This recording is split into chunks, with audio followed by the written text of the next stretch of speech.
Hey folks, this is Brian here, American Hobo. So I'm downloading this last video I did. Yeah, that coffee kicked in, so I'm good. I made a cup of green tea, so that's good. I love that green tea.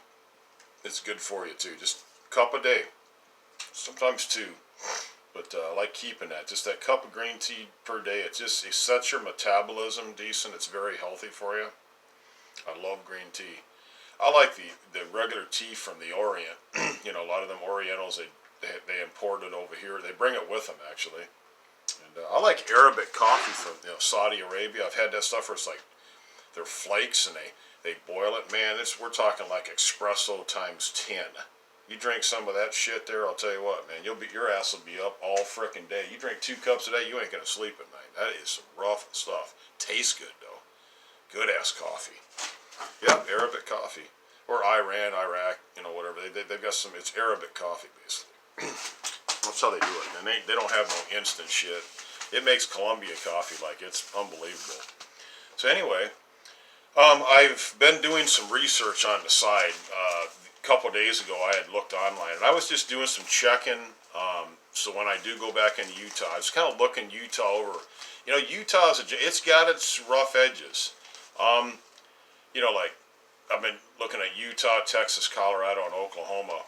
Drug use, ratio for overall crime rates. Watch any national episodes like Nat Geo, the Drugs Incorporated. So I usually watch them on YouTube. TV if I got TV. Just see like what's the episodes on Drugs Inc. on these states, and just check different things out. So anyway, this is what I had came up with. So law enforcement, and believe it or not, Utah it's Mormon. So I'll tell you what, they have some people in the Mormon church that are very twisted. There's a lot of drug abuse within the Mormon church. There a lot. I'll tell you how much. It blew me away. So the most they have the strictest laws in the country on drug confiscation, combating drugs. The Utah State Police, they are literally, it's like a #1 priority with law enforcement's personnel of the state of Utah to combat drugs coming into the state or that already exist, the cartels, different things that they're doing. So what I researched is, like I said, they got the strictest laws, and there's a lot of prescription pills that are sold there, Percodans, Vicodin, stuff like that. It's just an epidemic. And you've got your brothers, sisters that are slinging that stuff that are making money, not knocking their game. Whatever they're doing. But they, every year in the state of Utah, they confiscate 300 tons of prescription pills. 300 tons. That's 600,000 pounds.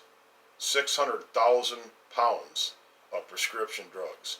We're talking 20 or 30 dump truck loads a year in the whole state. That's how bad the epidemic is. It's pathetic. Okay?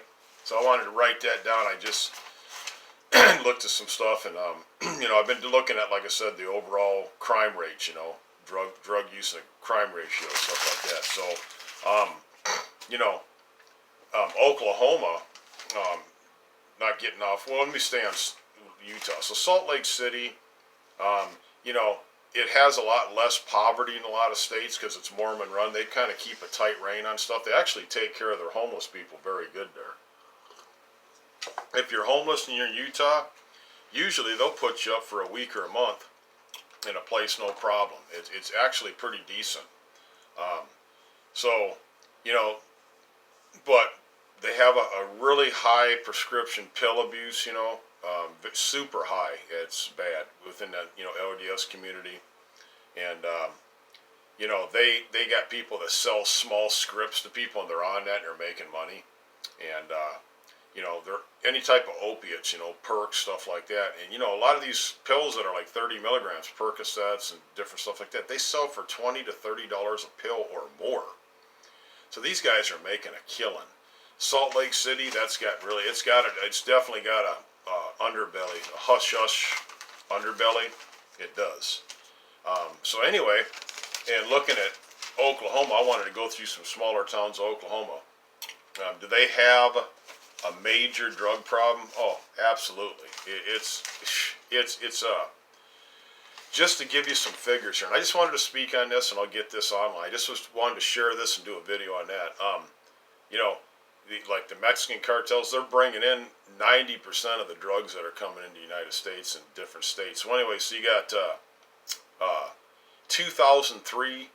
They've curtailed it a lot less now, but there has been 830 drug-related deaths in the last several years, the last year, in Oklahoma, and 25% of these deaths are directly attributable to like meth, directly attributable to meth.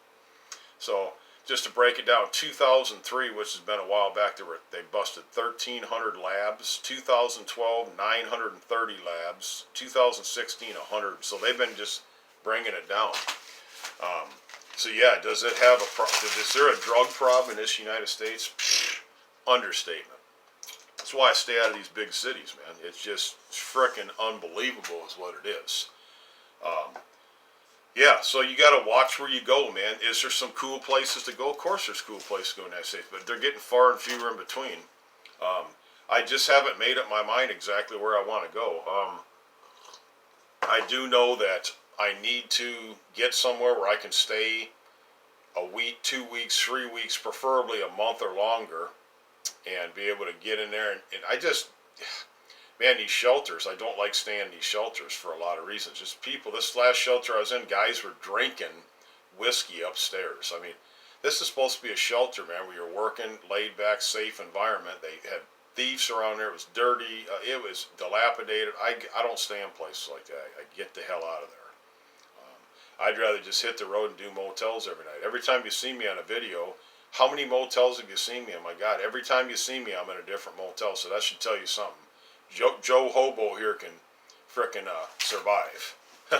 It's wintertime. Otherwise, I'd just be camping out at these campgrounds, man, and I'm good to go. And I ain't got to be spending nothing. Anything I make, I'm good, you know. Camping out. So I'm fine, man. I'm not worried about anything. That's why I stay in these small towns. Like I'm in a little town, 1,800 people. It's about 8 churches here. You know, it's not bad. I had a pastor here bump me for another night. I mean, my God, it could be totally worse, man. It really could, but it's not. So today I wrote a review up for the pastor, and I'll text him that review, and so that's what I'll do. And then hopefully he'll be down. He'll pay for the room. She'll bill him for another night. I've got another night in here, which is great. Otherwise, I'd be right now already packed up, getting ready to hit that road here, because tomorrow morning I'm going to get out about 8 or 9 o'clock, and I'm barreling down to this next town, which is about 30 miles away, south of here. They've got a motel there too, so I should be good there. And just boom, boom, boom, make it like that. I'm not going back down 59 again. I see that, what you call it, that Jewel Motel, my friends there. Yeah, I could, I've already utilized that town there for just about everything I could utilize it for. Churches, Salvation Army, so they're not giving me another room. And if I had a couple $100, I may go there just for the night and then barrel on the next day. I just don't want to go down 59 anymore. And that 59er diner, I'm not going there no more. Them people are good, but it's done. It's a done deal. I'm not going through there again, man. They're not going to help me. I slave in their kitchen. They give me some food in the room and a few bucks. That's it. That's all I get. I mean, I did quite a bit of work for them. And this last time, they were just kind of weird. I left out of there and I'm done. So, I'm just going to play it by ear, get this other Highway 71, take that down. It just really depends on a lot of stuff. That's what it depends on. It just depends on a lot of things. I've got that truck stop I can hang out there in Watertown. But I'd like to have a few bucks. Then I could barrel down to Beersford, B-E-R-E, Ford, Beersford. That's a little small town. It's right on 29 there. Either way it goes, I'll be okay. I just got to play it by ear, do the right little things. I can barrel into Iowa. Got to mess around in Iowa a little bit. That's fine. I'll make it regardless. So I'm not going to worry about it. But man, what a trip! What a trip, man. I'm telling you, man, this is wow. Something else is what it is. Everything I've been through, it's like, man, this. I'm living, you know, and like I said, I've got to continue to live. Otherwise, if I don't continue to live, I'm going to be dead. I don't want to die. I'm not ready to die yet. You know, I've got a lot of living left. I just got to get it together, get in the right place, right time, right place, right people. That's it. Anyway, I just wanted to share this with you, man. You really got to watch what you're doing, where you're going, what you go through. So you just kind of barrel through these little mom and pop places. Your safety level is up pretty decent. Your crime level is down low. You can just barrel through, clean cut guy, do what you got to do, talk to people, get new work your way through. You're okay. Other than that, you get in these bigger cities, man, you're gonna run into a lot of obstacles. Your safety level diminishes by about 90%. You know, you're gonna run into a bunch of knuckleheads, man. You know, I don't want to be around a bunch of knuckleheads. Anyway, this is the American Hobo over and out. Take care. This is Brian.